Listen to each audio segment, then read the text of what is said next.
Welcome to the video lectures. So today's topic is Newton's law of motion, जो बहुत ही interesting है.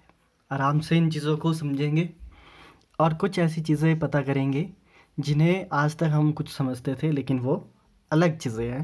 वो कैसे? वो इन लॉज को पढ़ के. ठीक है. न्यूटन लॉज ऑफ मोशन को स्टार्ट करने से पहले यहाँ दो चीज़ों का जानना बहुत ज़रूरी है. One is mass and one is weight. ठीक है. तो बेटा आज यहाँ पे हम क्या करेंगे, मास और वेट पे डिस्कशन करेंगे और फर्स्ट लॉ ऑफ मोशन को यहाँ पे डिस्कस करेंगे कि फर्स्ट लॉ ऑफ मोशन क्या कहता है. Okay. So the first is mass and second is weight and what is the difference between. पहले डेफिनेशन से हम यहाँ देखेंगे. पहले मास की डेफिनेशन अगर बेटा देखो तो it is the matter contained in a body, the unit of mass are kilogram. तो बेटा मास सिंपल क्या है, किसी भी बॉडी में कितना मैटर है, किसी भी बॉडी में कितना मैटर प्रेजेंट है उसे हम क्या बोलते हैं, मास बोलते हैं. और वहीं अगर हम वेट की बात करें, it is the force by which the body is attracted towards the centre of the earth. The unit of weight are the same as those have force. तो जो यहाँ लिखा है वो आप पढ़ लोगे. अब इसको यहाँ पे बात करते हैं कि ये दोनों चीज़ें होती क्या है. तो बेटा मास को यहाँ पे अगर देखो तो यूनिट दी गई है किलोग्राम, और वेट को अगर आप यहाँ पे ध्यान से देखो तो यूनिट दी गई है न्यूटन. और आपको पता है जो फोर्स की यूनिट है वो भी क्या रहती है हमारी, न्यूटन. इन सबसे पहले हमें ये भी पता है बेटा, जितने भी हमने रेस्ट और मोशन पे पढ़ा, एक्सीलरेशन, वेलोसिटी, जितनी भी चीज़ें हैं, स्पीड, ये किसके कारण होती है, सिंपल हमारे फोर्स के कारण होती है. अगर फोर्स ना होगा तो मोशन नहीं होगा या फिर रेस्ट नहीं होगा. ठीक है. तो यहाँ पे फोर्स बहुत इंपॉर्टेंट है. लेकिन चलो वापस मास और वेट पे. क्या फ़र्क है कि मास और वेट में हम कैसे डिफ्रेंशिएट करेंगे. तो बेटा वेट क्या है, वेट भी क्या है, एक तरह की फोर्स है. ठीक है. जिसकी एक्चुअल यूनिट अगर हम टेक्निकली देखें तो वेट की यूनिट होती है बेटा न्यूटन और मास की यूनिट होती है किलोग्राम. हमारा जो बेटा मास है वो कैसी क्वांटिटी है, it is a scalar quantity. ठीक है. मास हमारी एक स्केलर क्वांटिटी है. वहीं वेट जो है हमारा वो कैसी क्वांटिटी हो जाएगी बेटा, it is a vector quantity. ऐसा हमने क्यों बोला ये भी आपको पता होगा. Vector quantities those quantities which have magnitude as well as direction. तो बेटा वेट क्या है, एक तरह की फोर्स है और आपको पता है, और फोर्स किधर को है, towards the centre of the अर्थ. ठीक है. चलो इतनी बात समझ में आ गई. अब ये बात यहाँ पे डिफ्रेंशिएट ज़रूर करना कि जो वेट है उसकी जो एक्चुअल यूनिट है बेटा वो क्या है, न्यूटन है. ठीक है. क्योंकि वेट किस कारण होता है, सबसे पहली बात, हमारी बॉडी में जो मैटर है, मतलब जो है वो है, लेकिन वेट किसके कारण होगा, हमारा जो अर्थ पुल लगा रही है बेटा, ग्रेविटेशनल पुल लगा रही है जो अर्थ अपनी तरफ, उसके कारण वेट होता है. ठीक है. जिसकी यूनिट क्या होगी, न्यूटन. इसी तरह अगर हम किसी और उसमें चले जाए, मान लो हम मून में चले जाते हैं, तो वहाँ पे क्या होगा बेटा, हमारा वेट क्या हो जाएगा, चेंज हो जाएगा. लेकिन जो हमारा मास होगा वो कैसा रहेगा, सेम रहेगा.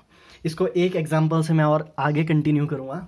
मैं फिर से बोल रहा हूँ, जो टेक्निकल यूनिट होगी वेट की वो हमारी क्या रहती है, न्यूटन रहती है. बिकॉज वेट इज क्या है, लिखा है इधर, force by which the body is attracted towards the centre of the earth.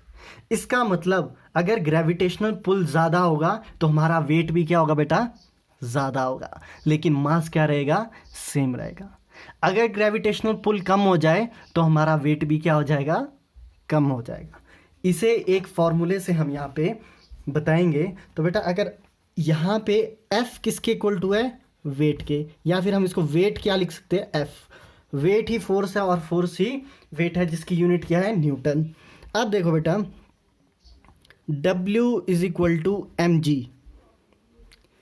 Wait का याद रखना है, weight is equal to mass into acceleration due to gravity. W is equal to m into g. Weight is equal to mass into acceleration due to gravity. ठीक है. अब चलते हैं example पे. एग्जाम्पल से आपको और अच्छे से समझ आ जाएगा मास और वेट का. ठीक है. तो क्या है बेटा, यहाँ पे एक और डिफरेंस अगर हम देखें तो मास डू नॉट चेंज.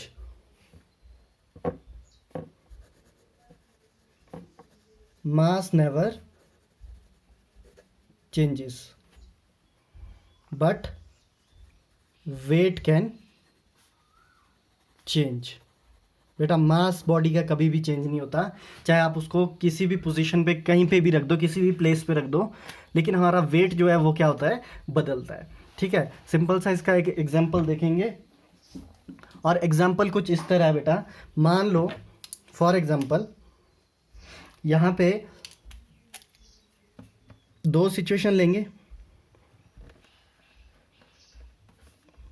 मान लो ये अर्थ है और ये हमारा मून है। ठीक है, ये अर्थ है और एक हमारा मून है। अर्थ पे हमने क्या किया, अभी आपको डिफरेंस पता चल जाएगा। एक बॉक्स रख दिया, ठीक है, और इस बॉक्स पे हमने क्या कर दिया, मान लो इस बॉक्स के अंदर राइस है, चावल है, ठीक है, और इस बॉक्स का जो मास है बेटा वो है 60 kg। इस बॉक्स का मास कितना है, 60 kg, और सेंटर ऑफ अर्थ कहीं यहाँ पे होगा। ठीक है, इतनी हमें बात समझ में आ गई कि भाई इस मास जो है, जितना मैटर इस बॉक्स ने कंटेन किया है, जितने चावल इस बॉक्स के अंदर है, वो कितने हैं, 60 kg। ठीक है, अब अगर हम वेट की बात करें बेटा, तो वेट हमें पता है W = m/g होता है। ठीक है, और हमने पहले पढ़ रखा है जो G की वैल्यू होती है बेटा, जो G की वैल्यू होती है वो होती है 9.8 मीटर/सेकंड स्क्वायर, जिसे हम 10 मीटर/सेकंड स्क्वायर भी लिख लेते हैं। ठीक है, कैलकुलेशन को इजी करने के लिए हम क्या करते हैं, 10 ले लेते हैं। तो अगर हम इस 60 kg मास का, देखो मैं फिर से बोल रहा हूँ, 60 kg मास का अगर हम वेट निकालना चाहें तो बेटा कितना निकलेगा, तो W = मास कितना है बेटा, 60 × 10। इसका मतलब वेट कितना निकल गया बेटा हमारे पास, 600 न्यूटन। समझ रहे हो, इसका मतलब 600 न्यूटन की हमें क्या करना पड़ेगा, 600 न्यूटन की फोर्स इस बॉक्स पे लग रही है, तो हमें ये उठाना पड़ेगा। मतलब हमें जो फोर्स लगेगी वो कैसी लगेगी, ज़्यादा फोर्स लगेगी। अगर मून की बात करें बेटा, अब मान लो ये सिमिलर बॉक्स, हमने क्या किया, अर्थ से हम मून में चले गए, और मून में हमने इस सेम बॉक्स को ले गए जिसके अंदर क्या थी, राइस थी। अब यहाँ देखो फर्क क्या आएगा। अब ये देखो बेटा, मास क्या है, it is the matter contained in a body. Mass simple क्या है कि कितनी जो मैटर बॉडी के अंदर कितना मैटर है, उसको हमने क्या बोल दिया, मास बोल दिया। तो बेटा अगर आप ध्यान दो, इस बॉक्स का जो यहाँ पे मैटर है, वही सिमिलर मैटर इस बॉक्स में भी है, जब हमने उसको कहाँ लाया, मून में। इसका मतलब मून पे लाने पे भी मास क्या रहेगा बेटा, अगर हम इसको मून पे भी ला दें तब भी मास क्या रहेगा इसका, 60 kg। तो मास क्या है अभी भी इसका, 60 kg। पर क्या यहाँ पर ध्यान देंगे, पर क्या यहाँ पर वेट सेम रहेगा, तो इसका आंसर है नो। मून पे वेट सेम नहीं रहेगा। ऐसा क्यों, सबसे पहले समझते हैं कि ग्रेविटेशनल पुल यहाँ पे मून पे कितना हो जाता है। तो बेटा रिमेंबर दिस, ये याद रखने वाली बात है, remember this, the gravitational pull on moon is 1/6 of gravitational pull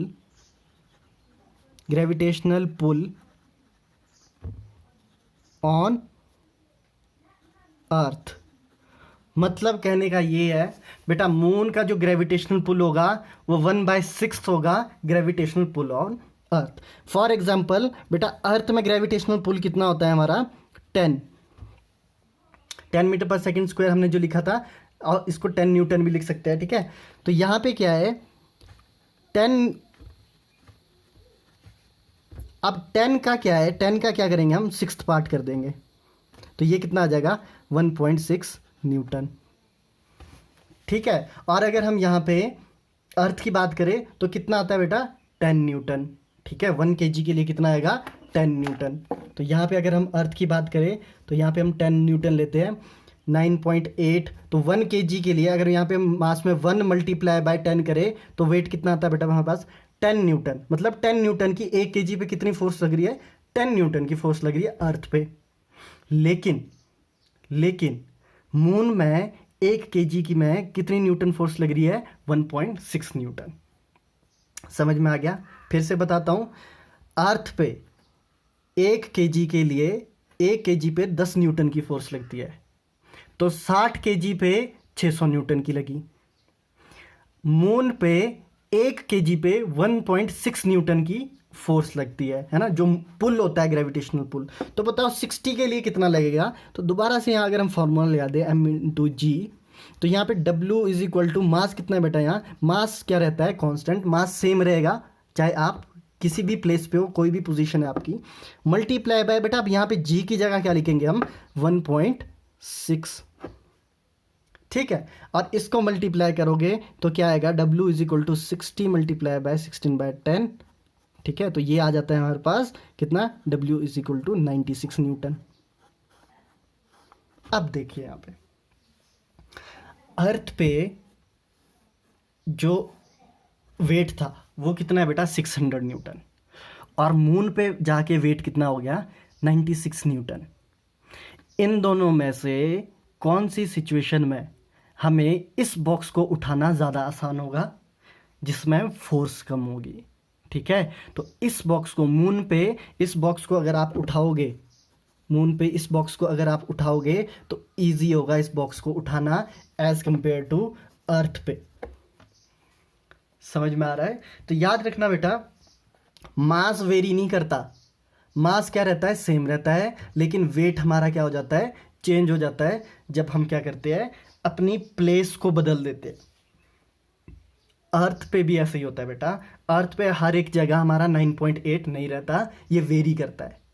लेकिन हम क्या मान के चलते हैं कि 9.8 कि थोड़ा सा वेरी करता है, ज़्यादा वेरी नहीं करता। पर अगर जैसे हम मून पे आए तो मून पे क्या होगा? बहुत वेरिएशन होगी यहाँ पे ग्रेविटेशनल पुल पे। तो यहाँ पे 96 न्यूटन यहाँ पे जो फोर्स है, तो इस बॉक्स को उठाना ज़्यादा आसान होगा एज़ कम्पेयर टू 600 न्यूटन में अगर वेट होगा तो इस बॉक्स को उठाना ज़्यादा मुश्किल होगा। लेकिन अगर आप ध्यान दो तो मास दोनों के अभी भी क्या है? सेम है। ठीक है, लेकिन इनका वेट क्या है? अलग अलग है।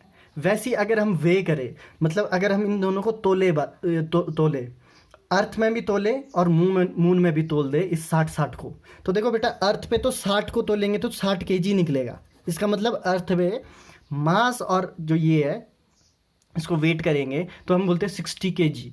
एक्चुअली में जो वेट की यूनिट होती है वो KgF भी लिखते हैं, तो केजी को एक्चुअल है जो किलोग्राम फोर्स बोलते हैं बेटा इसको। ठीक है, लेकिन हम क्या मानते हैं कि ठीक है भाई 60 केजी आ गया। अब मून पे अगर हम इसको वे करेंगे बेटा, इसको वे करेंगे तो कितना निकलेगा? देखो अभी हमने क्या पढ़ा है कि इसको 1/6 कर दो, तो मान लो 60 केजी है तो 60/6 हो जाएगा। तो मून पे अगर वे करेंगे तो हम कितना बोलेंगे इसको? 10 केजी। ठीक है, या इसको KgF भी बोल सकते हैं। समझ में आया? किलोग्राम फोर्स भी बोलते हैं। तो अब अगर आपको कोई पूछ ले, मान लो कितने भी किलो का है ना, मान लो 120 किलो का इंसान मून पे चल जाए तो कितना हो जाएगा? 120 किलो का इंसान अगर मून पे चल जाए तो 120/6 तो कितने का होगा? 20 केजी का हो गया। लेकिन डिफ्रेंशिएट करने की बात यहाँ पे ये है बेटा कि वेट की यूनिट क्या लेते हैं हम? न्यूटन लेते हैं। हम यहाँ पे फिजिक्स पढ़ रहे हैं इसलिए यहाँ पे थोड़ी डिफरेंट चीज़ें होंगी, है ना। डे टू डे लाइफ में हम केजी बोलते हैं वेट को भी, लेकिन ऐसा नहीं होता। हम अभी बोलना आपको केजी है तो यहाँ पे क्या आ जाएगा? न्यूटन आ जाएगा। ठीक है, इसी के साथ हम क्या करेंगे, हमारे नए पहले मोशन में चलेंगे, फर्स्ट लॉ ऑफ मोशन में। ठीक है, तो यहाँ फर्स्ट लॉ ऑफ मोशन है बेटा। तो अराउंड आज से अगर आप 17th सेंचुरी की बात करें हम, 1687 के अराउंड लॉज ऑफ मोशन को मतलब लिया गया था। ठीक है, एक्चुअली में इसकी जो 1866 के आसपास क्या हो गया था, इस पे काम चल पड़ा था। ठीक है, तो लॉ ऑफ मोशन क्या बोलता है बेटा? पहला लॉ ऑफ मोशन है, देखो इससे पहले इसकी हिस्ट्री है। ठीक है, पहले एरिस्टोटल आए थे। एरिस्टोटल ने सिंपल सी थ्योरी दी थी। ठीक है, फिलोसफर थे एक एरिस्टोटल। उन्होंने कहा था कि जो हमारा ऑब्जेक्ट है उसकी एक टेंडेंसी होती है बेटा रुकने की, कि किसी भी ऑब्जेक्ट को अगर हम फेंके या चल रही हो वो एक ना एक कभी ना कभी रुकेगी, ये ऑब्जेक्ट की टेंडेंसी है। उसके बाद आए थे गैलीलियो। गैलीलियो ने क्या किया, थोड़ा सा इस चीज़ को थोड़ा सा आगे बढ़ाया और ये कहा कि जब तक कोई फोर्स ना लगे, कैसी फोर्स बेटा, एक्सटर्नल फोर्स ना लगे, तब तक हमारा जो ऑब्जेक्ट है ना तो वो मोशन में आ सकता है ना तो वो रेस्ट पे आ सकता है।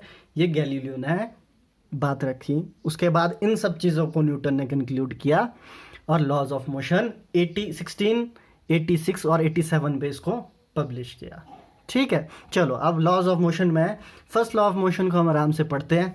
ठीक है, और देखते हैं कि ये मोशन बोलता क्या है और कैसे इसने फोर्स को एक्सप्लेन किया है। बेटा एक बात ध्यान देना, पहला लॉ ऑफ मोशन बताता है फोर्स के बारे में। बेटा डायनेमिक चीज़, किसी भी चीज़ जो रेस्ट पे है या वो मोशन में आना चाहती है, उसके लिए फोर्स का होना बहुत ज़रूरी है। और पहला लॉ ऑफ मोशन फोर्स को एक तरह से फोर्स को एक्सप्लेन करता है कि एक्चुअली में फोर्स है क्या। तो अगर यहाँ पे डेफिनेशन अगर हम पढ़े, a body at rest will remain at rest and a body in motion will continue in motion in a straight line with a uniform speed unless external force is applied on that body. तो बेटा कहने का ये यहाँ पे तात्पर्य है कि कोई भी ऑब्जेक्ट अगर रेस्ट पे है, मान लो ये पेन अगर रेस्ट पे है, तो बेटा ये रेस्ट पे ही रहेगा, ये रेस्ट पे ही रहेगा। आप 1 साल बाद देखो, 2 साल बाद देखो, जितने साल बाद भी देखोगे, ये पेन हमेशा किसमें रहेगा, रेस्ट पे रहेगा। कब तक रेस्ट पे रहेगा, जब तक इसमें कोई भारी बल ना लगा ले हम बेटा, जब तक हम इसमें क्या नहीं कर ले, बल ना लगा दे, कोई बाहर से एक्सटर्नल फोर्स ना लगा दे, तब तक ये किस में रहेगा, रेस्ट में ही रहेगा। लेकिन जैसे ही इसमें भारी बल लगता है, ये अपना स्टेट क्या कर देता है, चेंज कर देता है। उसी तरह अगर कोई बॉडी बेटा मूविंग है, अगर वो चलती जा रही है, चलती जा रही है, तो वो चलती ही रहेगी जब तक उसमें फिर से बाहरी बल का उपयोग ना हो जाए, जब तक उस पर एक्सटर्नल फोर्स ना लग जाए, तब तक बॉडी या तो रेस्ट पे ही रहेगी या फिर वो चलती ही रहेगी एट अ स्ट्रेट लाइन। समझ में आया? फॉर एग्जाम्पल बेटा, अब देखो, अभी पेन वाला एग्जाम्पल मैंने दिया कि पेन रुका है तो वो रुका ही है, ठीक है, तो वो रुका ही रहेगा जब तक इसमें एक्सटर्नल फोर्स हम लगा नहीं देते। वैसे ही अगर कोई ऑब्जेक्ट बेटा चल रहा है, अगर हम फ्रिक्शन को क्या कर दें, नेग्लेक्ट कर दें, हम मान के चलते हैं कि सरफेस पे कोई फ्रिक्शन नहीं है, तो वो ऑब्जेक्ट क्या करेगा, चलता रहेगा जब तक उस पर कोई एक्सटर्नल फोर्स हम लगा ना दे उसको रोकने के लिए। ये सिंपल हमने बोला, फर्स्ट लॉ ऑफ मोशन में यही बोला कि फोर्स क्या है, जो ऑब्जेक्ट को रेस्ट पे भी ला सके और जो ऑब्जेक्ट को मोशन में भी ला सके। बट क्वेश्चन यहाँ पे क्या है, यहाँ पे एक्चुअल क्वेश्चन क्या है बेटा, अगर आप ऊपर पढ़ पा रहे हो, तो यहाँ पे मैंने लिखा है लॉ ऑफ इनर्शिया। ऐसा ऑब्जेक्ट में क्या चीज़ है जो उसको रेस्ट पे ही रखता है या फिर उसको हमेशा मोशन पे ही रखता है, जब तक उस पर हम बाहरी बल ना लगा दें। क्या इस पेन में ऐसा क्या है कि ये रेस्ट पे ही रहेगा जब तक मैं इसमें भारी बल ना लगा लूँ? क्या है? तो बेटा उसको नाम दिया गया इनर्शिया। याद रखना, उसको क्या नाम दिया हमने, तो उसको नाम दे दिया हमने इनर्शिया। बेटा इनर्शिया का जो कंसेप्ट था, न्यूटन से पहले गैलीलियो ने दे दिया था, ठीक है। इनर्शिया का कंसेप्ट गैलीलियो ने एक्सप्लेन कर दिया था कि ये इनर्शिया होता क्या है। लेकिन हम अब यहाँ पे लॉज ऑफ मोशन में जब हम पढ़ रहे हैं, न्यूटन लॉज ऑफ मोशन में, तो हम यहाँ पे इसको कंटिन्यू करेंगे, इनर्शिया। अब देखो मैं फिर से बोल रहा हूँ बेटा, बॉडी क्यों रेस्ट पे है या बॉडी क्यों हमेशा ही चलती रहेगी जब तक उस पर एक्सटर्नल फोर्स ना लगे, तो वो किसके कारण है, इनर्शिया। अब आप बोलोगे बट सर आपने ये पेन फेंका ये तो रुक गया, क्योंकि बेटा यहाँ पे क्या है, इस सरफेस में फ्रिक्शनल फोर्स है, फोर्स ड्यू टू फ्रिक्शन के कारण ये पेन रुक पा रहा है, ठीक है। ये पेन तभी रुकेगा जब यहाँ पे क्या होगा, फोर्स ड्यू टू फ्रिक्शन। अगर मान लो यहाँ फ्रिक्शन नहीं होता तो ये पेन एक बार जो मैंने फेंका तो ये क्या करता, चलता ही रहता, ठीक है। तो इनर्शिया क्या है, सिंपल। अब देखो इनर्शिया को अगर बेटा मैं एक्सप्लेन करूं तो ये इनर्शिया है क्या एक्चुअल में, इट इज अ ये क्या है बेटा, एक बॉडी की जितने भी ऑब्जेक्ट है उनकी क्या है, एक प्रॉपर्टी है। कैसी प्रॉपर्टी है? Inherent property. It is a inherent property of a body which resist the change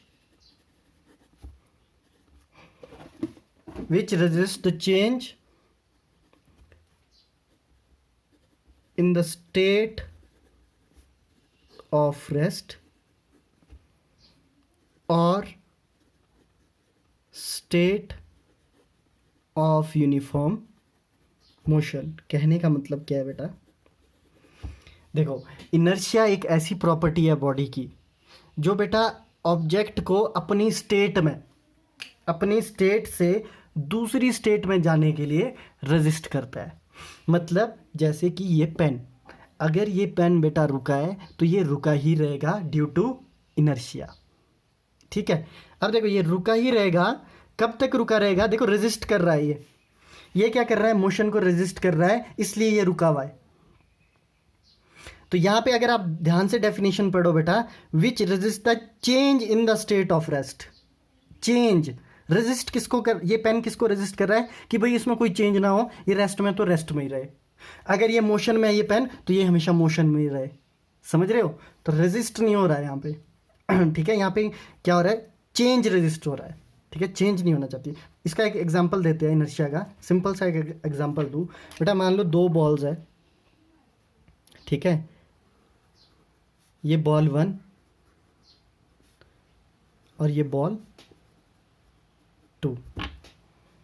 ठीक है, अब देखो बेटा, अब क्या किया, मान लो इन ये दोनों बॉल ने एक वेलोसिटी क्या कर दी, अटेन कर ली।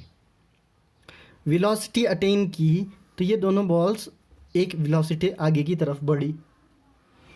एक बॉल यहाँ तक आई और दूसरी बॉल ने यहाँ तक का डिस्टेंस कवर किया। ध्यान से इस एग्जांपल को देखिएगा। हमने इन दोनों बॉल को इक्वली क्या किया, एक पुश किया, यहाँ से एक फोर्स दी, एक्सटर्नल फोर्स दी, और ये जो बॉल है ये क्या कर गई, यहाँ पे रुक गई, और यहाँ पे ये वाली बॉल आगे चलती रही। तो अगर हम इन दोनों में से बॉल में से देखें तो किसका इनर्शिया ज़्यादा होगा बेटा? तो देखो बेटा, यहाँ पे क्या है, स्टेट चेंज हो रहा है। देखो ये यहाँ पे स्टार्टिंग तो दोनों की सेम हुई, उसके बाद जब दोनों ने एक ही तरह की वेलोसिटी अटेन की, मान लो दोनों 2 मीटर पर सेकेंड, ये भी 2 मीटर पर सेकेंड की स्पीड से आगे को बढ़े, है ना, दोनों का मास भी सेम है, लेकिन एक बॉल यहाँ रुक गई, दूसरी बॉल यहाँ रुकी। तो इसका क्या मतलब है कि इस बॉल का जो इनर्शिया है वो क्या होगा, ज़्यादा होगा। ऐसा हमने क्यों बोला बेटा? क्योंकि बॉल 1 को अगर आप ध्यान से देखें तो वो सेम वेलोसिटी पे दोनों जा रहे थे, लेकिन उसने क्या कर दिया, यहाँ पे वो रुक जाती है, वो मतलब अपने चेंज को वो रेजिस्ट नहीं कर पाई। ठीक है, एक वेलोसिटी से जाने के बाद वो पहले ही रुक गई। लेकिन अगर आप बॉल 2 को देखें बेटा, वो चेंज नहीं होना चाहती। चेंज का मतलब है वो वेलोसिटी से रेस्ट पे जल्द से जल्द नहीं आना चाहती, इसलिए वो आगे जाके यहाँ जाके क्या होगी, स्टॉप हो गई। समझ रहे हो? तो इस बॉल का जो आगे तक गई, इसमें यहाँ तक देखो, ये इसमें जो चेंज हो रहा है, ये वेलोसिटी से रेस्ट पे बहुत लेट जा रही है, मतलब ये रेजिस्ट कर रही है अपने चेंज को। ये वाली बॉल है ना, एक वेलोसिटी में जा रही है और बहुत देर बाद क्या हुआ, रेस्ट पे आई। तो इसने क्या किया, रेजिस्ट किया अपने चेंज को। लेकिन इस बॉल ये रेजिस्ट नहीं कर पाई अपने चेंज, रेजिस्ट मतलब रोक नहीं पाई, ये रोक नहीं पाई अपने किसको, चेंज को बेटा, चेंज को नहीं रोक पाई है ना। तो ये क्या हो गया, पहले ही रुक गई है। तो इस पर ज़्यादा जल्दी चेंज आ गया, इस पर पहले वेलोसिटी पे थी और एकदम रुक गई। ये वेलोसिटी पे थी, ये चेंज नहीं हुई, ये क्या बोलती है बॉल कि मैं तो इसी वेलोसिटी पे जाऊंगी, इसका मतलब इसका इनर्शिया क्या होगा, ज़्यादा होगा। ठीक है, इन बातों को समझना है कि इनर्शिया क्या है। अब इनर्शिया भी बेटा 2 टाइप के होते हैं और इसको क्लियर कर ले।